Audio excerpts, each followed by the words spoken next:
Welcome back, YouTubers, to Chapter 3 of George Orwell's The Animal Farm, the Evil Bad Book Club. Chapter 3. How they toiled and sweated to get the hay in. But their efforts were rewarded, for the harvest was an even bigger success than they had hoped. Sometimes the work was hard. The implements had been designed for human beings and not for animals, and it was a great drawback that no animal was able to use any tool that involved standing on his hind legs. But the pigs were so clever that they could think of a way around every difficulty. As for the horses, they knew every inch of the field, and in fact understood the business of mowing and raking far better than Jones's and his men had ever done. The pigs did not actually work, but directed and supervised the others. With their superior knowledge, it was natural that they should assume the leadership. Boxer and Clover would harness themselves to the cutter or the horse rake.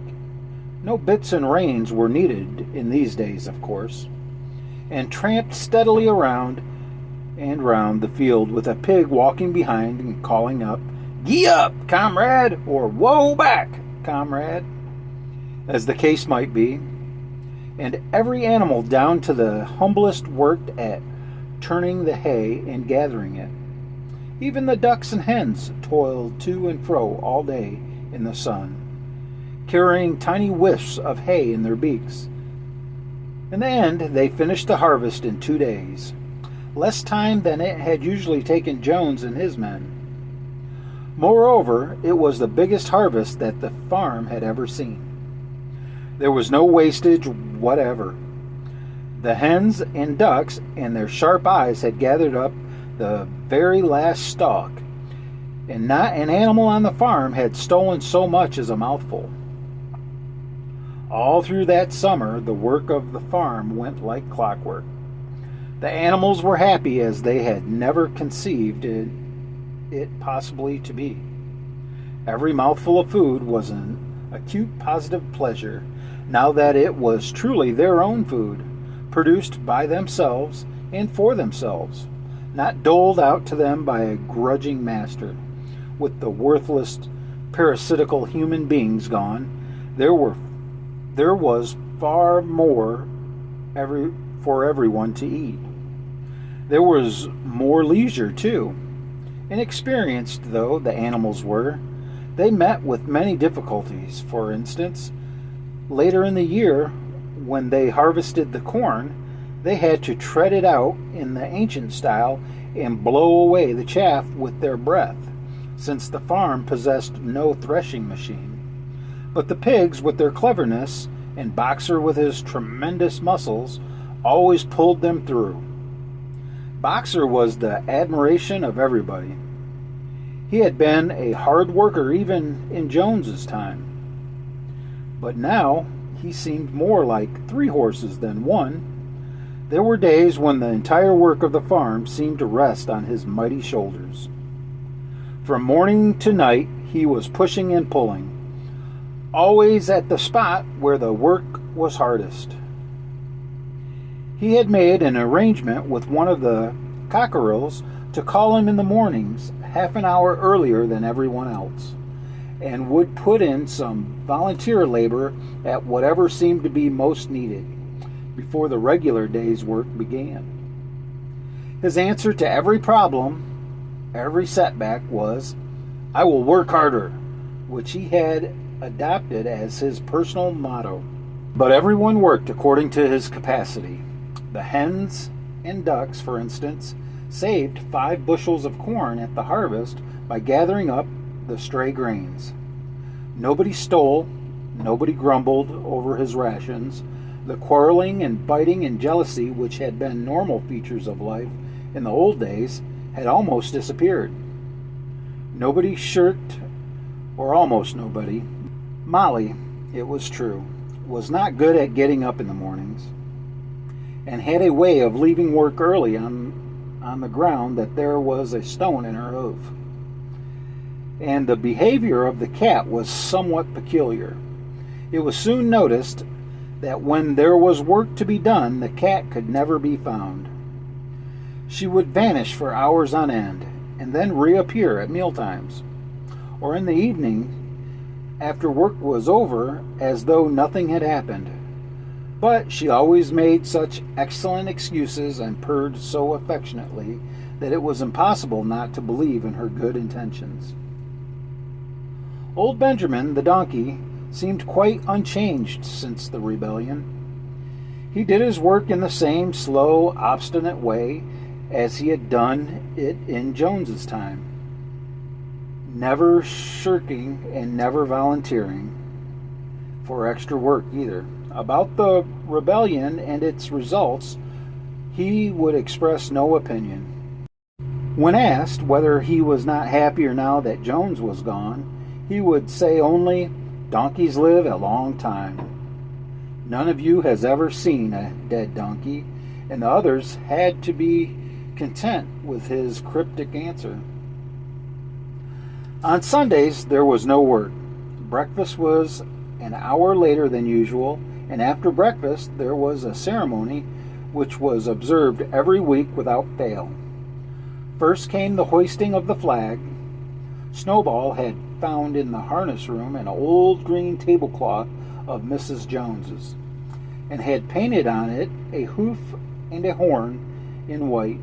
This was run up the flagstaff in the farmhouse garden every Sunday morning. The flag was green, Snowball exclaimed, to represent the green fields of England, while the hoof and the horn signified the republic of the animals, which would arise when the human race had been finally overthrown. After the hoisting of the flag, all the animals trooped into the big barn for a general assembly, which was known as the meeting. Here the work of the coming week was planned out, and resolutions were put forward and debated. It was always the pigs who put forward the resolutions. The other animals understood how to vote, but could never think of any resolutions of their own.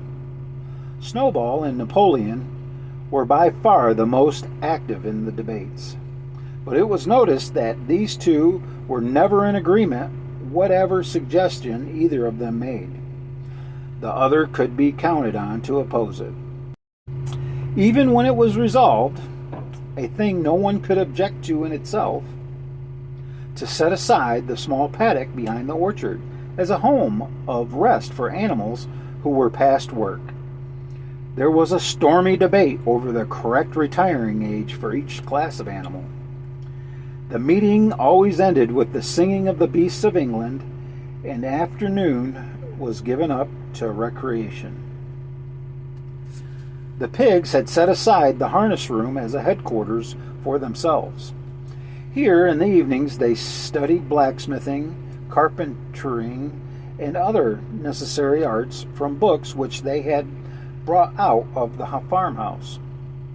Snowball also busied himself with organizing the other animals into what he called animal committees. He formed the Egg Production Committee for the hens, the Clean Tails League for the cows, the Wild Comrades Re-Education Committee. The object of this was to tame the rats and the rabbits, the Whiter Wool Movement for the sheep, and various others, besides instituting classes in reading and writing. On the whole, these projects were a failure. The attempt to tame the wild creatures, for instance, broke down almost immediately.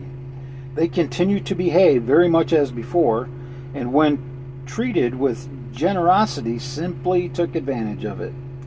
The cat joined the Re-Education Committee and was very active in it for some days.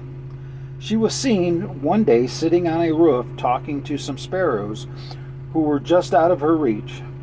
She was telling them that all animals were now comrades, and that any sparrow who chose could come and perch on her paw, but the sparrows kept their distance. The reading and writing classes, however, were a great success. By the autumn, almost every animal on the farm was literate in some degree. As for the pigs, they could already read and write perfectly. The dogs learned to read fairly well, but were not interested in reading anything except the 7 Commandments. Muriel, the goat, could read somewhat better than the dogs, and sometimes used to read to the others in the evenings from scraps of newspaper which she found on the rubbish heap. Benjamin could read as well as any pig, but never exercised his faculty. So far as he knew, he said there were nothing worth reading. Clover learnt the whole alphabet, but could not put words together. Boxer could not get beyond the letter D. He would trace out A, B, C, D in the dust with his great hoof, and then would stand staring at the letters with his ears back, sometimes shaking his forelock, trying with all his might to remember what came next, and never succeeding. On several occasions, indeed, he did learn E, F, G, H, but by the time he knew them, it was always discovered that he had forgotten A, B, C, D. Finally, he decided to be content with the first 4 letters and used to write them out once or twice every day to refresh his memory. Molly refused to learn any but the 6 letters which spelt her own name. She would form these very neatly out of pieces of twig, and would then decorate them with a flower or 2 and walk around them admiring them. None of the other animals on the farm could get farther than the letter A.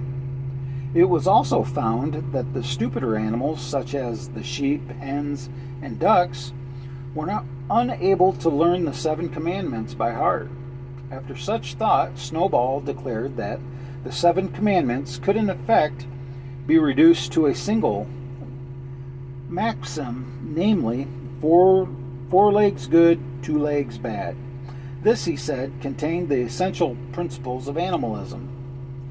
Whoever had thoroughly grasped it would be safe from human influences. The birds at first objected, since it seemed to them that they also had 2 legs, but Snowball proved to them that this was not so. A bird's wing, comrades, he said, is an organ of propulsion and not of manipulation. It should therefore be regarded as a leg. The distinguishing mark of a man is the hand, the instrument with which he does all his mischief. The birds did not understand Snowball's long words, but they accepted his explanation, and all the humbler animals set to work to learn the new maxim by heart.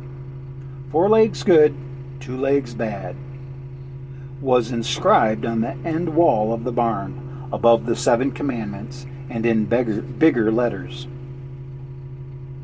When they had once got it by heart, the sheep developed a great liking for this maxim, and often as they lay in the field, they would all start bleating, 4 legs good, 2 legs bad, 4 legs good, 2 legs bad, and keep it up for hours on end, never growing tired of it. Napoleon took no interest in Snowball's committees. He said that the education of the young was more important than anything that could be done for those who were already grown up. It happened that Jessie the Bluebell had both whelped soon after the hay harvest, giving birth between them to 9 sturdy puppies. As soon as they were weaned, Napoleon took them away from the mothers, saying that he would make himself responsible for their education. He took them up into a loft which could only be reached by a ladder from the harness room, and there kept them in such seclusion that the rest of the farm soon forgot their existence. The mystery of where the milk went to was soon cleared up. It was mixed every day into the pig's mash. The early apples were now ripening. The grass of the orchard was littered with windfalls. The animals had assumed as a matter of course that these would be shared out equally. One day, however, the order went forth that all the windfalls were to be collected and brought to the harness room for the use of the pigs. At this, some of the other animals murmured, but it was no use. All the pigs were in full agreement on this point, even Snowball and Napoleon. Squealer was sent to make the necessary explanation to the others. "Comrades," he said, "you do not imagine, I hope, that we pigs are doing this in a spirit of selfishness and privilege. Many of us actually dislike milk and apples. I dislike them myself. Our sole object to taking these things is to preserve our health. Milk and apples, this has been proved by science, comrades, contain substances absolutely necessary to the well-being of a pig. We pigs are brain workers. The whole management and organization of this farm depends on us. Day and night, we are watching over your welfare. It is for your sake that we drink that milk and eat those apples. Do you know what would happen if we pigs failed in our duty? Jones would come back. Yes, Jones would come back. Surely, comrades," cried Squealer, almost pleadingly, skipping from side to side and whisking his tail. "Surely there is no one among you who wants to see Jones come back." Now, if there was one thing that the animals were completely certain of, it was that they did not want Jones back. When it was put to them in this light, they had no more to say. The importance of keeping the pigs in good health was all too obvious. So it was agreed without further argument that the milk and the windfall apples, and also the main crop of apples when they ripened, should be reserved for the pigs alone. And that's it for Chapter 3, YouTubers. I'll check you out tomorrow.